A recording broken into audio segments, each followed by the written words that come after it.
Morning, good afternoon, or good evening, depending on where you are, to another edition of Solved. We are going to be doing a camshaft position sensor on both banks for 2013 Hyundai Azera, or pretty much any Hyundai V6, I believe, from 2012 to 2017. Could be a Sonata, Santa Fe, whatever comes with this motor. Customer's complaint was a P0019, and without diagnostics, the customer requested just to replace the cam position sensors, which you got one of them right here and the other one right there. Not too difficult to get to. Let me just zoom in on that there. Blanked out. That's it right there. Sorry, I don't have the greatest lighting this morning. And of course the other one's right here. It's pretty easy, pretty simple. Of course what you want to do is always disconnect your battery first. Either negative or positive, just put a rag around it, or you can put a glove around it and just make sure it doesn't make contact while you're working. So there's your negative. Zoom back out. Negative, positive, glove. Alright, you got yourself a 10mm right here, which you can move this hose out of the way and get to it, but it's located right back here. And then we'll have a little bit more fun getting to the back bank 2, which actually, yeah, that should be bank 2. Just a little side note, whenever you see front wheel drive motors, it is important to, what's going on with the phone today, to know that wherever the belt is, that is actually the front of the engine. This would be the driver's side, this would be the passenger side back here, and of course this is the back of the motor over here. But you got your driver's side here, passenger side there, front of the motor's over there. It's just transversed because it's turned to front wheel drive. So whenever you're discussing left, right, that way you know exactly which one you're talking about. Okay, so let's get into it. Also a good tip over here. So what I did was, let me move this back over here so we can see everything. I removed the negative terminal here. You know those little stupid caps that you get once you get a new battery? Keep a few sets. You'll always have one red, one black, so if you're ever working on a car, doesn't get any easier than that. You can take the glove, don't worry about it. Now we get over here. Mentioned at 10mm, you sneak it right back here. Of course you want to disconnect the wire right here first. I'm not using any Milwaukee power tools, I normally do, but do this a little bit slower today. Want to have your hand back here and your fingers in such a way like this so you can catch this bolt, otherwise it drops down, and you better break out your fishing gear because you're gonna have a lot of fun searching for that. That's it. That's the whole process there. And magically we have one more here, which I will put in the description, the part number. It has a new O-ring here. See the blue O-ring? Normally I would say clean it up, but the channel down here, but it's very clean, so there's no need to. Do not sit it up there, put your bolt in and drive it in, because that's how, this is only plastic, you can snap it very easily. So give it a little squeeze, push down, gently reinsert the bolt. Heard it drop a little, so you know you're in like Flynn. Make sure you don't cross thread it. Make sure you stay on the bolt head. Again, this is a 10mm. I happen to prefer Milwaukee sockets because they have a square head. Should you ever need, you can put a wrench on that and then you can loosen it or tighten it. Clip there, and that's number 1. Let's go to number 2. Okay, so now we're going over to bank 2. It'd be very difficult to find one of these. I've had this for over 20 years. It's a snap-on 412 Echo Papa. That's the part number, 412 EP. If we make enough noise, maybe Snap-on will start making them again. They're called pistol grip duckbill plier. One of the best pliers that I have. I love them. So much easier to grab. So you want to do is take this clamp off here, work that off, lay it to the side. Now you got a bit of a trick over here. The 10 millimeters down here. Here is your clip. Just get that out of the way. Listen for the click. There you go. I don't know if you guys heard that clicker. Now you got a little bit more room, a little bit more access. If need be, now I'm showing you a little bit of a shortcut here. More than likely the correct way to do it is disconnecting this pigtail here, disconnecting the air box here, taking off the hose, just so you have a better angle and better way to get into it. But I believe we can get to it regardless. Now I'll try to zoom in over here. Let's see if I can bring it all over here. So that's it right there, and that's the 10. I'm gonna fire this hose. That's the 10 millimeter right there. That's a little bugger you want to get to. And the best way to get to it, because of the little space over here, oh sorry, my finger's in the way there, I would suggest a 10 millimeter wrench. Actually, I may have something much better than I thought I was going to use. Stand by. So what I have here is this extra long dual box end ratcheting wrench, extra long there, 8 and 10 millimeter. And we're going to see if we can get to that. Unfortunately, this is as close as I can get. Something wrong with the zoom this morning. And you would get it down there. Boom. And you want to put your finger on this part right here on the outside so you can put pressure against it so it can continue to ratchet. With big hands like me, it's not going to work. Let's see. Put a pinky in there. And hear it ever so slightly ratcheting. Let's see if we can get it out. See if I can get it with my finger. Loosen. Sometimes I go within with both hands. Left index finger, right middle finger. And you want to kind of do this motion.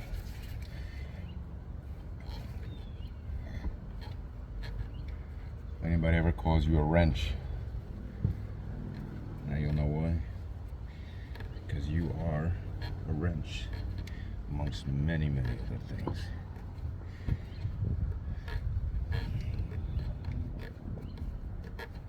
Gotta be patient. Don't rush. Also, good idea.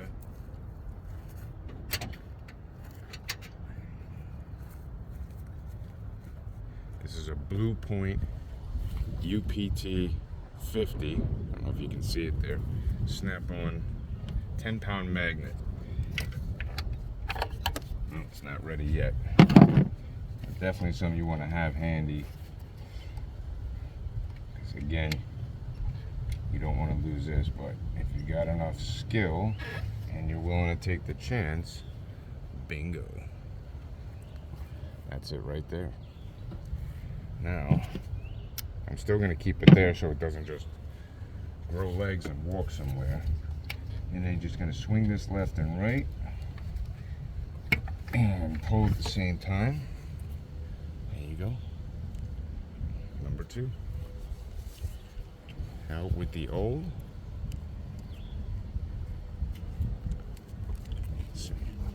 In with the new. Same idea. You can clean in there. However, this one looks very clean.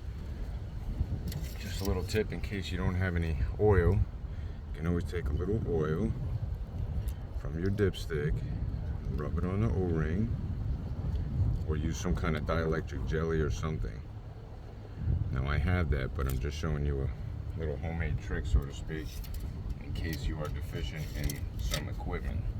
So now that that's oiled, if you put it in dry, the O-ring can roll itself off as you push down. You don't want to do that. Same thing here, back and forth until you push it down. Do not count on running the bolt in so that it will secure it in place. That is not a good idea. Now for the fun part.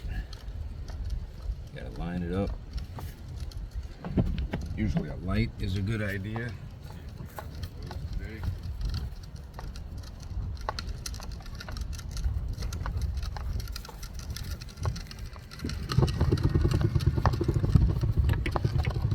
You can see if it's fully seated or not, which it looks like it is.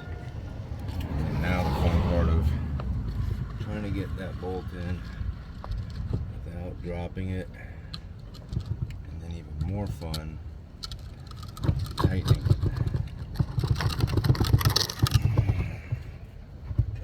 Let's see here. Oops, sorry everybody, I thought that, I don't know how that paused. So I have a little trouble getting it in back here, and then I mocked it up a minute ago, and then I was bringing this to the camera and I saw that it was still paused. I'm going to suggest for the back sensor, you put the bolt in here, okay, and hold it with your thumb like that. Let's see if we can get it in that way here. I'm going to have it with my thumb. I think this is going to be a lot easier. Clipped right in. And as you can see, I don't know if you can see there, there's the bolt is right in there. And I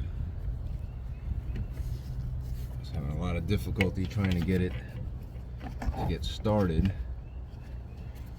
after the sensor was in without the bolt like that, because the tab is actually steel and it's kind of tricky to get started on the thread. Let me see how I can do that. I don't know why this thing keeps timing out. Okay, so as you can see, I removed the air box, which was this hose up here. There's a 10mm here. Of course, you have your pigtail, and you have 4 clips for the air box. Simply move this off to the side. Now you can work like you have room.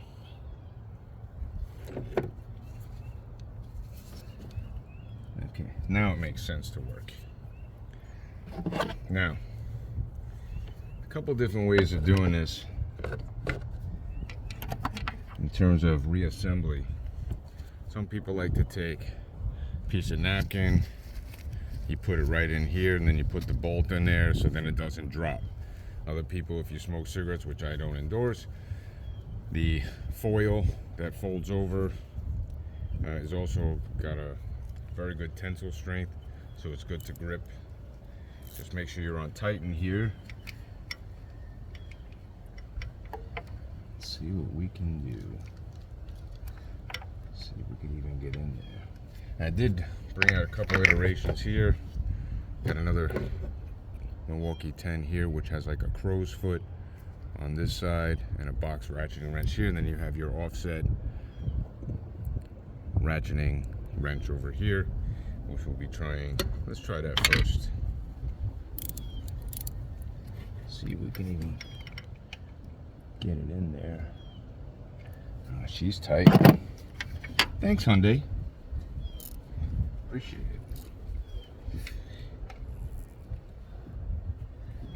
All right, so we're gonna have to go in open box and kind of just hope for the best that it catches. Either that, or you got to take off the upper plenum intake manifold assembly, which is not a big deal. It's only a couple 10mm, and that's kind of how fixing cars all is every day. Everything is held together by nuts and bolts, and then you just got to disassemble them and then reassemble them. Just don't think of the whole project at the same time, and it won't scare the bejesus out of you. Try to do a little bit at a time. I just have to get this one back in there. So it has a little bit of a... The nice thing about this, it has this little lip over here. So it acts as a little bit of a socket, if you will. But the problem is, can't get it in there. I will have to go to the 2-finger method. See if maybe we can get lucky that way. As long as you can start it with your fingers, or if you have somebody with tiny fingers, that's always helpful. I'm not afraid to get a teeny bit dirty, which this is not really a dirty job in comparison to like timing belt or water pump, power steering, rack and pinion, anything with fluids really. I'm gonna curse in 7 different languages right now. Somebody fall asleep on Monday when they designed this. Somebody missed a... Really? Yep, and you just dropping ratchets now. Good idea to have a magnetic tray so that doesn't happen.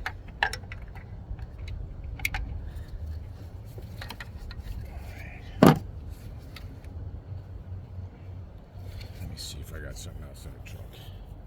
Okay, so I'm back here, and what I did was I got an 11mm, just so I can definitely be oversized, and I'm kind of grabbing the ends, but I'm not lodging it on. Or if you have a 10mm, you could try, but then it has to fit perfectly. So the differences between the 2 wrenches, as you can see here, this is a crow's foot here, and this is more of a open box right here. And even if you're using a 10 like this, it still has to fit. This fits with precision. So you got to be careful, because if the head of the bolt is not perfectly slotted right in that position, it's not going to bite very well. So I was able to get 1 or 2 turns. Let's see how we're doing now. Let's see if I can get this on there. Come on. Don't be an ass to me today, huh? Alright, so what I'm doing now is I'm actually spinning it on. I hope this thing is recording still. Spinning it on with my finger. Hopefully it's down far enough to get this on there. They make these in flat as well. I got it in there to get it off. How the hell did I not? I can't get it back on there. It's just virgin tight in there. Super, super tight. Plus it's aftermarket, so the size of the sensor body may differ. But we're gonna get it. One way or another, we'll get it. Oh wait, where's that offset box that I dropped? Of course it's in the middle of the vehicle. Isn't that always the way it is? Instead of struggling, use your noodle. Got a 10-pound magnet over here.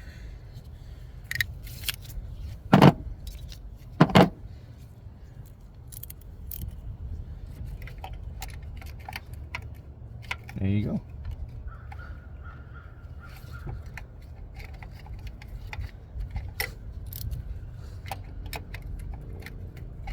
There you go, nothing.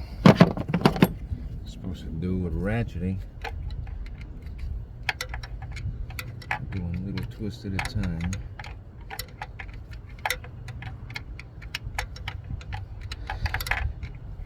You guys get the point. I will give you one more tidbit of info that I think might be helpful if you're having a little struggle problem like I'm having over here. So you have this engine hoist bracket over here with 2 14mm bolts. Let's go ahead and remove those just to see if we can get enough room. Maybe it'll make our lives easier. Kind of a cheat out of removing the upper plenum. So I stand corrected. It's not a 14mm bolt, it's actually a 12. Remember, you got your magnet. Put it down there. That catches it. You got one more. Now my suggestion would be you can actually crack it loose. And as you can see, it's moving now. But now there's no room to swing it out of the way. I was hoping we can leave the bolt threaded in. And again, this is just merely for removal, installation of the engine, this bracket. You don't have to worry about it falling because it has a bunch of wires that are clipped into the housing. Let's see how we do now. Definitely a lot more room. The question is, when I leave the box wrench. Yeah, definitely tight now. So we definitely dropped the ball with Hyundai during the design process on this one. Let's see if we can go upside down. Nope, ain't gonna help either. We're trying, folks. We're trying everything we can. My first time doing one of these on this motor. Azera, that is. Doesn't mean it can't be done. Then again, I'm going in with the 11 just to see if I can maybe get a little bit of a better bite on it. And it seems to be turning a little bit at a time. Again, you can always try and do the finger trick. Get that down as far as you can.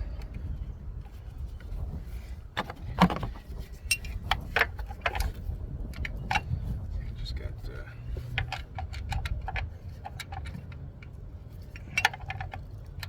enough bite. Here it is. Now we're moving the needle.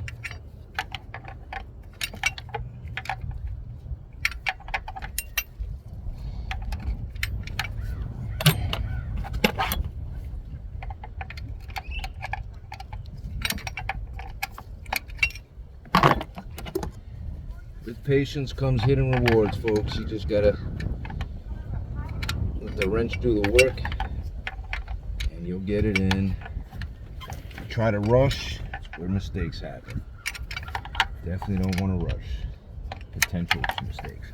Dropping of tools, sockets, or the worst, that dreaded bolt goes down into an open chamber that, while you have this disassembled, could lead to much bigger issues, repairs, problems, etc.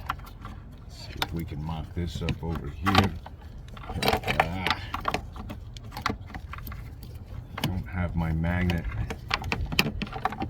flashlight today. Left it on the charger.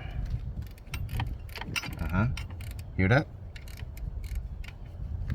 That's a good sound.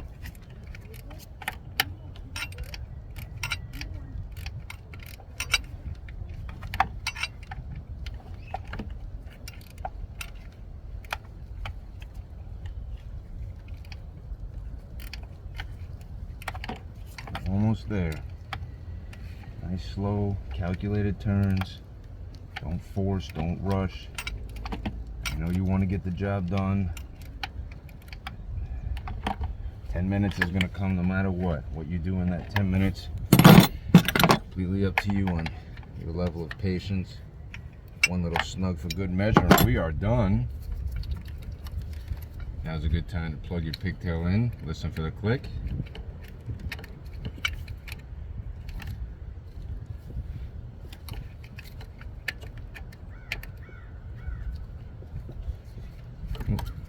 Upside down. Where the hell's my tool? And that's the repair, guys. Thanks so much for watching. Let's zoom back out. Just gonna reassemble this. Gotta put the hoses on, clip everything together. Don't forget to go inside after you reconnect the battery. You wanna, before starting it up, you wanna reset the values through the OBD2 scanner and give it a drive. Should be right as rain. If not, you may have to move down to the crankshaft position sensor, which will be in the next video. Hope this video helped you. Thanks so much for watching another edition of Solved. Have a great rest of your day. Don't forget to like, subscribe, and follow. Take care.